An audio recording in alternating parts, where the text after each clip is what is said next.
Meus queridos, boa tarde a todos. Boa tarde. Hoje, finalmente, eu cheguei num ponto que eu queria muito. Nós estamos estudando o renascimento cultural, vocês lembram disso? Sim. Eu expliquei para vocês, quando se fala de renascimento cultural e renascimento urbano, nós estamos falando exatamente do mesmo período histórico. Um período de intensa mudança na baixa idade. Vocês lembram disso? Quais são as mudanças que nós percebemos até aqui? Mudanças políticas, por exemplo, o surgimento da burguesia. Mudanças econômicas, por exemplo, o fortalecimento do comércio, o dinheiro ele volta a circular com muita força. Vocês lembram disso? Sim. Do ponto de vista político ainda acrescento que os países eles vão se formando no lugar do feudo. Tudo bem até aqui? Meus queridos, entendam o seguinte, desde o começo, quando eu falei sobre renascimento cultural, eu expliquei o seguinte para vocês. Gente, a vida econômica mudou, a vida política mudou, a vida social mudou, as pessoas começam a sair dos feudos e irem para as cidades. É evidente que isso muda o pensamento das pessoas. Se o estilo de vida muda, obviamente, o que vai mudar? A maneira como você pensa o mundo, como você pensa a realidade, como você pensa até você mesmo no mundo. Tudo bem até aqui? O que foi o renascimento cultural? Foi um grande movimento que envolveu o quê? A arte, uma nova arte começa a tomar forma. Foi um movimento científico, porque as bases da ciência moderna nascem durante o Renascimento. E expliquei também que, sobretudo, foi um movimento de ideias. Então, resumidamente, o que foi o Renascimento cultural? Professor, foi um movimento científico, artístico e de ideias na Europa. Tudo bem até aqui? Sim. Alguma dúvida, senhores? Eu usei uma frase que eu ouvi uma vez na faculdade, e eu tenho repetido ela algumas vezes. Eu disse o seguinte, gente, nós somos mais filhos do Renascimento do que dos nossos próprios pais. O que eu estou querendo dizer com isso? Que o nosso jeito de pensar, o nosso jeito de analisar o mundo, a realidade, a vida, é um jeito que foi gestado no período renascentista. Tudo bem até aqui? Agora, finalmente, eu cheguei no momento em que eu vou explicar para vocês que novas ideias foram essas. Para nós que estamos vivos hoje, essas ideias podem parecer óbvias, mas naquele momento elas se apresentavam como algo novo. Tudo bem até aqui? Detalhe importante, essas ideias não surgiram da noite por dia, elas começam aos poucos, elas vão se disseminando num ritmo absolutamente lento. Tudo bem até aqui? Mas chega uma hora que elas começam a se sobrepor. Para nós entendermos essa nova ideia, nós precisamos... Continuando, meus amigos, a burguesia é aquele grupo que se sentia deslocado. Para que vocês entendam isso, eu vou fazer aqui uma pequena analogia com vocês. Como é seu nome, minha criança? Sofia, sexta-feira à noite. Hoje, curiosamente é hoje, né? Sexta-feira à noite, sua mãe chega em você e fala, filha, essa noite eu quero que você vá dormir na casa da sua madrinha. Como assim, mãe? É que seu pai, hoje é aniversário de casamento, queremos ficar um pouquinho mais tranquilos aqui em casa, queremos que você vá dormir na casa da sua madrinha. Ah, não vou da minha madrinha não. R$300 pra você, não se fala mais nisso. Aí você já olha por 300. 300 é 300, né? Aí você vai. Chega na casa da sua madrinha te leva para um quarto dela, todo rosa. Você fala, meu Deus do céu, onde que eu tô? No quarto da Barbie, né? Mas você olha pros 300 contos, você fala, mas vou ficar. Beleza. Da 9 horas da noite você está na frente do espelho. Se penteando toda, tal, se arrumando toda, tal. Aí sua madrinha entra no quarto, tu tá indo aonde? Ô madrinha, sextou, tô saindo. Aqui não, minha filha. Na minha casa aqui todo mundo vai dormir cedo, tá bom? Aqui não tem esse negócio de sextou não, pode ir pro seu quarto. Depois você vai a jantar. Aí você já pensa daquele jeito, mano, eu vou sair fora, não tô aguentando não. Mas você olha pros 300, os 300 já olham pra você. Aí você fala, não, vou aguentar assim. Aí pelo menos aqui eu como bem nessa casa, né? Tudo bem. Chega uma hora, ela te chama, vem jantar. E aí você olha para aquela mesa bonita, né, gostosa, tal, você já vai... Não, filha, aqui na nossa casa é diferente. Aqui nós primeiro fazemos uma oração, depois que nós comemos. Você já olha assim, meu Deus, esse 300 está ficando caro. Mas você pensa, mas são 300. Eu ia cobrar mais da minha mãe. Percebam o seguinte, ela gosta da madrinha dela, ela gosta. Só que ela percebe o seguinte, o ritmo da casa da família, da madrinha dela, os valores da madrinha dela não combinam muito com o seu estilo de vida. Vocês estão entendendo o que eu estou falando? Eu não estou dizendo que a madrinha está errada, eu estou dizendo que o jeito dela não combina com a casa da madrinha. Eu posso dizer que a burguesia estava passando uma coisa muito parecida com isso no final da idade. Deu para entender isso? Essas novas ideias que vão surgir, meus amigos, elas vão surgir porque a burguesia tem necessidade delas. A burguesia precisa do quê? De uma nova maneira de pensar. E é exatamente isso que o renascimento cultural vai fazer. Primeira ideia que vai mudar. Vamos mergulhar na matéria. A ideia de tempo. Meus amigos, como o tempo ele era visto na Idade Média? O tempo era visto como algo que pertencia a quem? A Deus. A Deus o tempo pertence. Isso quer dizer, por exemplo, a burguesia na Europa, ela começa a emprestar dinheiro. Só que quando ela emprestava dinheiro, ela cobrava uma coisa chamada, algo que todos nós conhecemos muito bem hoje. Vamos ver se vocês vão captar. Eu te peço 10 reais emprestado. Professor, eu vou lhe emprestar os 10 reais. Mas o senhor vai pagar quando? Olha, eu vou te pagar daqui a um mês. Você vai me cobrar o que em cima? Vocês conhecem os juros? Então a burguesia começa a emprestar dinheiro cobrando juros. Isso era mal visto pela Igreja Católica. Por que que isso era mal visto pela Igreja Católica? Porque os juros é um valor que você cobra referente ao tempo. Se você demora um mês para me pagar e eu te cobrar juros, os juros é referente ao quê? A esse mês, ao tempo, correto? Alguém aqui poderia me dizer por que que na Idade Média, então, emprestar dinheiro a juros era visto como um pecado? Se o tempo ele pertence a Deus, quem é você na fila do pão para ganhar dinheiro em cima dele? Vocês entenderam? Isso era visto como se você estivesse roubando algo que é sagrado, algo que é de Deus. Quem é o ser humano para ganhar dinheiro em cima de uma coisa que é de Deus, que é o tempo? Deu para entender isso? Mas a burguesia emprestava dinheiro e pegava dinheiro emprestado baseado em juros. Um novo pensamento começa a surgir. Qual é o pensamento que começa a surgir? O tempo, ele foi feito por Deus, sim. Só que Deus deu esse tempo para quem? Para os seres que podem usar da maneira que bem. Vocês entenderam isso? A partir dessa mudança de pensamento, você pode emprestar dinheiro a juros sem muita dor na consciência. É nesse período, meus amigos, que nós vamos começar a associar o tempo ao dinheiro. É desse período que vai surgir aquela frase que todo mundo conhece: mano, eu não posso perder tempo, porque tempo é o quê? Vocês já viram essa frase? Tempo é dinheiro. É uma frase atual? É, mas é uma frase que foi gestada durante o renascimento.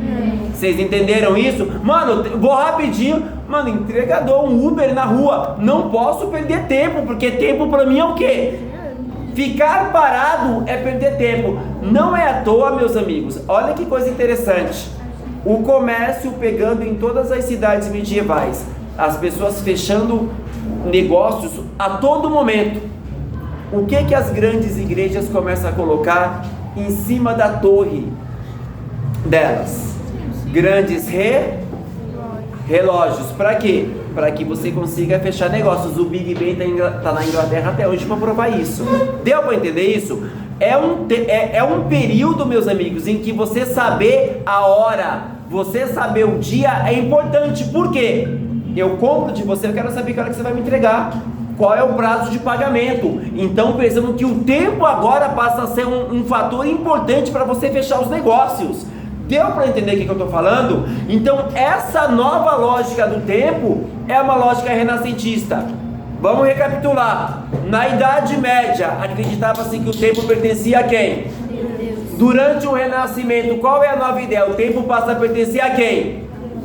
Hã? Não.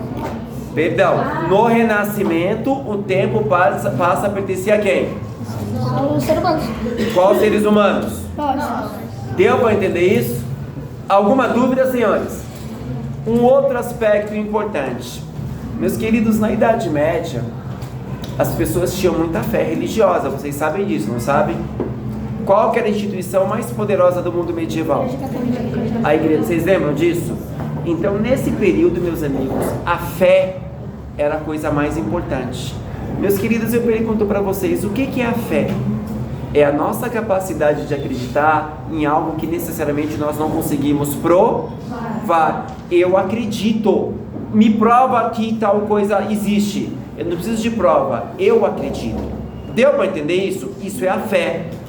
Eu diria para vocês que durante a Idade Média, a fé era vista como uma condição fundamental para a salvação da alma. Vocês entenderam isso? Então, o que você podia ter de mais importante na Idade Média? Fé. Deu para entender o que eu estou falando? Só que era uma fé que perpassava tudo. Por exemplo, quando uma autoridade religiosa dizia alguma coisa, havia espaço para contestação? Havia espaço para dizer, não é bem assim, eu penso diferente? Meus amigos, se um padre católico dissesse, olha, o sol, e hoje está aparecendo o sol ele é quadrado, alguém discutia isso numa sala de aula? Ninguém discutia. A autoridade da fé era a Igreja Católica, então tudo que ela dissesse é a verdade absoluta. Deu para entender isso?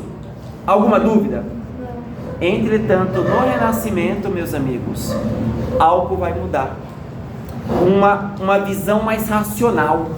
Eu quero acreditar, só que eu quero ser convencido pela razão. Não é que o homem do Renascimento ele deixa de acreditar em Deus, pelo contrário, as pessoas continuam acreditando muito em Deus, só que agora as pessoas querem ser convencidas pela razão. Então, o que ganha muita importância durante o Renascimento? A razão, o raciocínio. Entendam que isso é imprescindível para os negócios, para o comércio. Deu para entender o que eu estou falando? Eu não estou dizendo que o homem do Renascimento ele não tem fé. Ele tem fé, mas agora a razão passa a ser uma coisa igualmente importante. Deu para entender? Meus amigos, sempre que eu vou explicar isso, eu lembro de um exemplo bíblico. E eu vou falar de uma pessoa que viveu muito tempo antes da própria Idade Média. Um homem que não conheceu o Renascimento, mas ele é o símbolo do Renascimento. Posso contar para vocês essa história? Meus amigos, dizem que Jesus Cristo, ele foi crucificado às 3 da tarde de uma sexta-feira. Por isso que nós temos a Sexta-feira Santa. Jesus sofreu muito, ele morreu às 3 horas da tarde. Um homem muito rico, chamado José de Arimateia, era um homem rico e era bem relacionado com os romanos. Ele pediu aquele corpo. Ele era simpatizante de Cristo, era um homem muito bom, segundo a Bíblia. Ele pediu o corpo. Ele subiu até a cruz com os discípulos, pegou o corpo de Jesus, as mulheres limparam o corpo e ele tinha um lugar para colocar aquele corpo. Era uma gruta e na gruta você podia tampar com uma pedra imensa. E assim foi feito. O corpo de Jesus foi colocado dentro dessa gruta e os caras bem fortes pegaram uma pedra bem forte e colocaram na entrada. Passou sexta, passou sábado e no domingo de manhã 2 mulheres, Maria e outra mulher, foram até o lugar para ver o corpo. Qual não foi a surpresa dessas 2 mulheres, que quando elas chegaram, elas viram aberto e elas entraram. Quando elas entraram, alguns textos bíblicos indicam o seguinte, que elas não viram o corpo e se assustaram, e uma luz se acendeu. E de dentro dessa luz uma voz disse para elas: mulher, por que procura entre os mortos aquele que está vivo? E aí elas se assustaram. Se fosse eu entrando numa sepultura de manhã, acende uma luz, ainda vem uma voz, mano, eu ia desmaiar de tanto medo. Elas correram e foram onde os discípulos estavam escondidos. Vocês devem se lembrar que os discípulos estavam escondidos porque havia o perigo deles também serem perseguidos. E elas disseram: olha, o mestre ressuscitou. Um dos discípulos, ai, graças a Deus, aquela alegria imensa, né? E um dos discípulos disse: eu vi ele machucado, eu vi ele agonizando. Ele está morto, gente, ele não está vivo. Eu só acredito vendo. E aí Pedro e outro discípulo voltaram no mesmo lugar, só não ouviram a voz, mas viram o negócio vazio e voltaram. E disseram: gente, o mestre, eu acho que ele ressuscitou mesmo. E todo mundo mais uma vez ficou muito feliz. E esse discípulo, mais uma vez, ele disse: eu só acredito vendo. Foi nesse momento que o próprio Jesus se manifestou. E aí todo mundo se ajoelhou, chorou, ajoelhou, e aquele discípulo já percebeu que tinha falado besteira. E aí foi a hora que Jesus Cristo olhou para ele e falou: vem até aqui, Tomé. O nome dele era São Tomé. Olhou para ele e falou: coloca a mão, o dedo aqui na minha ferida. E aí Jesus teria dito para ele uma frase que está na Bíblia: você acreditou porque você está vendo, mas benditos são aqueles que vão acreditar mesmo sem ver. Essa é a história. Mas eu posso dizer para vocês sem nenhuma dúvida, a atitude de São Tomé é a cara do renascimento. É aquela coisa assim: eu acredito, só que eu quero que você me convença, eu quero pegar, eu quero entender. Deu para entender isso? Alguma dúvida sobre o que eu estou falando? Então percebam, nós discutimos dois aspectos do renascimento: a questão do tempo e a questão da razão. Tudo bem até aqui? Terceiro aspecto do renascimento que eu acho muito interessante vocês saberem: a questão do individualismo. Entendam o que eu vou dizer para vocês. Durante a Idade Média, qual era a ideia de felicidade das pessoas? Era uma ideia coletiva. O que é uma ideia coletiva, meus amigos? Eu só sou feliz se a minha comunidade também é o quê? Feliz. Eu só fico contente se os meus parceiros estão... Isso tem muito a ver, gente, com o aspecto ruim, com a miséria. Na miséria, as pessoas precisam se ajudar para não morrer. Eu preciso ajudar você a não passar frio para que você não morra. Só que quando eu precisar, você vai me ajudar. Então, esses laços comunitários, eles eram muito fortes. Gente, isso não mudou. Até hoje, pessoas que são extremamente pobres, elas têm um senso de solidariedade muito apurado. Porque elas sabem que hoje eu estou bem porque alguém me ajudou. Amanhã você não está bem e eu posso te ajudar. Vocês entenderam isso? Então, na Idade Média, a coletividade era uma coisa muito importante. E isso tinha a ver com a igreja também. Não esqueçam que para a igreja, todos nós somos o quê? Tem uma palavra que começa com I. Somos o quê, filha? Então nós somos o quê? Uma grande e família se ajuda, correto? Então percebam que os ideais de coletividade, de solidariedade na Idade Média eram muito sólidos. Deu para entender isso? Só que é o seguinte, meus amigos, agora o mundo é burguês, renascentista. Um burguês, para ganhar dinheiro e ficar rico, ele pode ficar pensando na solidariedade, no bem do outro. Mano, eu ganho meu dinheiro, eu faço o meu corre, você que faça o seu. Não é assim que o mundo pensa hoje? Eu vou correr atrás da minha grana, você que corre atrás da sua. Essas ideias de solidariedade, elas vão sendo deixadas de quê? É uma pena, mas isso acontece. Entendam o que eu vou dizer para vocês. Se na Idade Média o mais importante era o coletivo, durante o Renascimento burguês, o importante era o indivíduo. E aí vai ser valorizada uma nova ideia. Qual a ideia? O individualismo. O Renascimento, ele vai trazer essa ideia burguesa, a ideia do individualismo, a ideia do seguinte: sou eu por mim mesmo. Deu para entender isso? Alguma dúvida? Meus queridos, a título de curiosidade, alguém nessa sala poderia me dar a diferença entre duas palavras? Individualismo e egoísmo. Parece, não parece? Qual a diferença entre individualismo e egoísmo? São palavras parecidas, alguém pode me dizer? Minhas crianças, meu parceiro? Minha parceira? Minha parceira? Opa! Não quer, desistiu? Ramelando, parça. Coragem, parça. Força nessa peruca. Isso, vai. Eu acho que egoísmo... Peraí. Ele primeiro, ela e depois você. Pode ser? Fala, parça. A diferença é que egoísmo é quando você tem um pacote de bolacha que ninguém te pede uma e você não dá porque você não quer. Individual é cada um segue seu rumo. Anotado.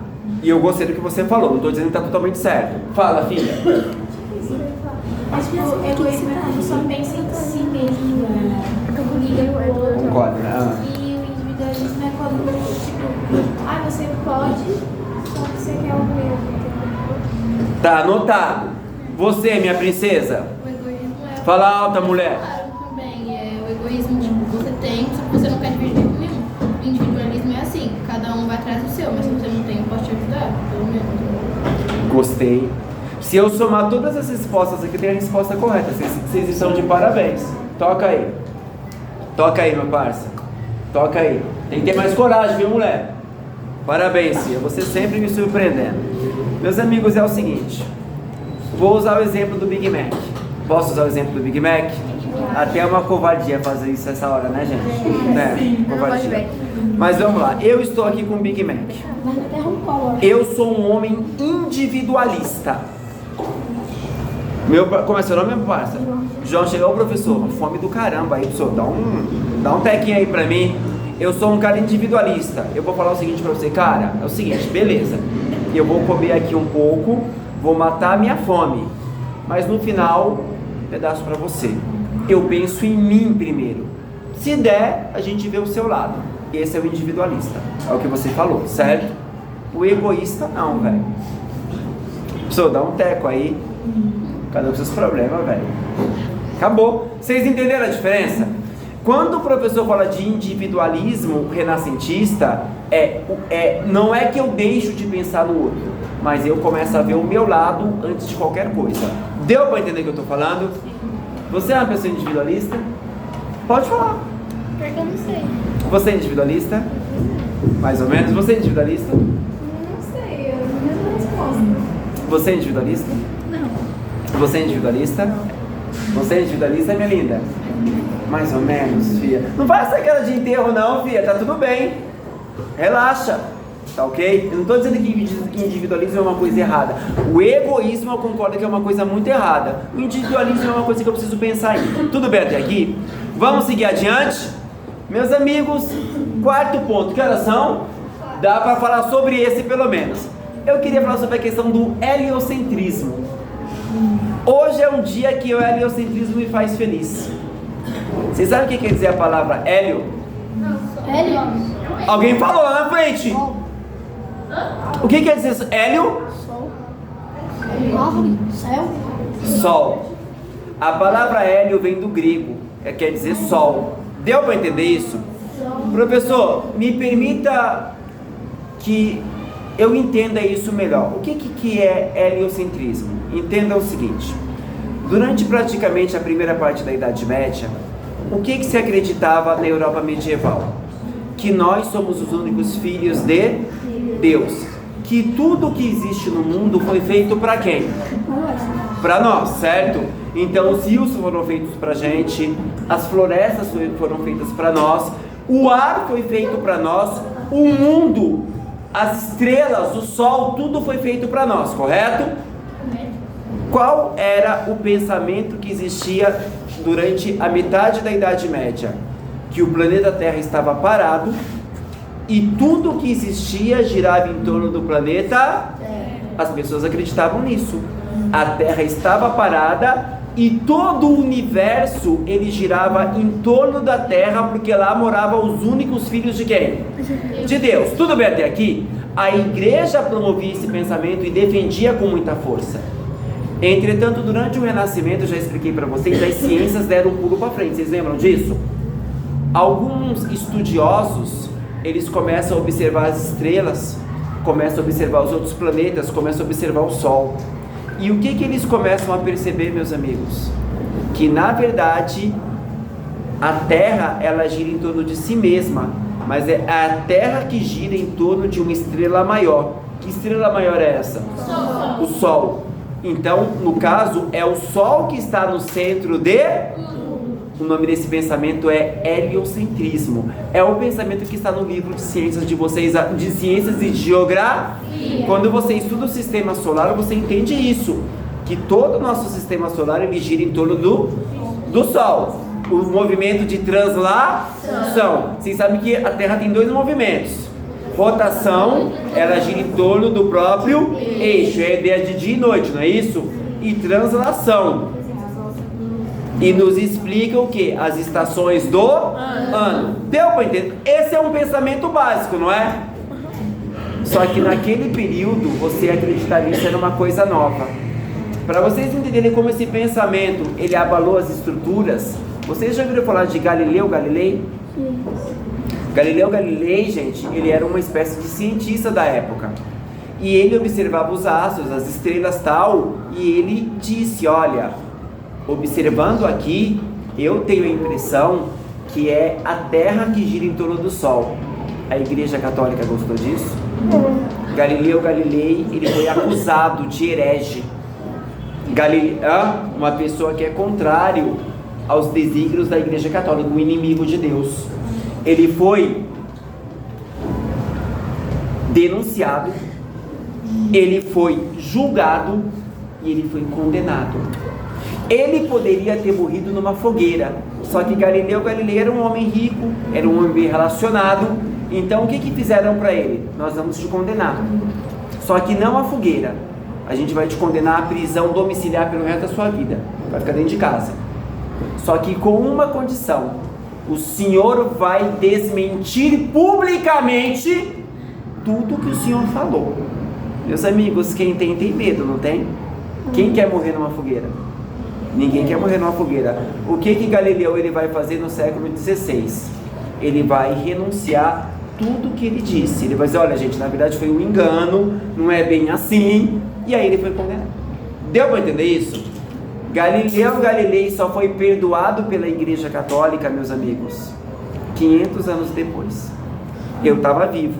Em 1980 e pouco, o Papa João Paulo II, você deve se lembrar dele, o Papa João Paulo II, ele vai emitir um documento da Igreja Católica que vai dizer que Galileu estava certo e a Igreja reconhece o seu erro. Só que isso depois de 500 anos que o cara estava morto.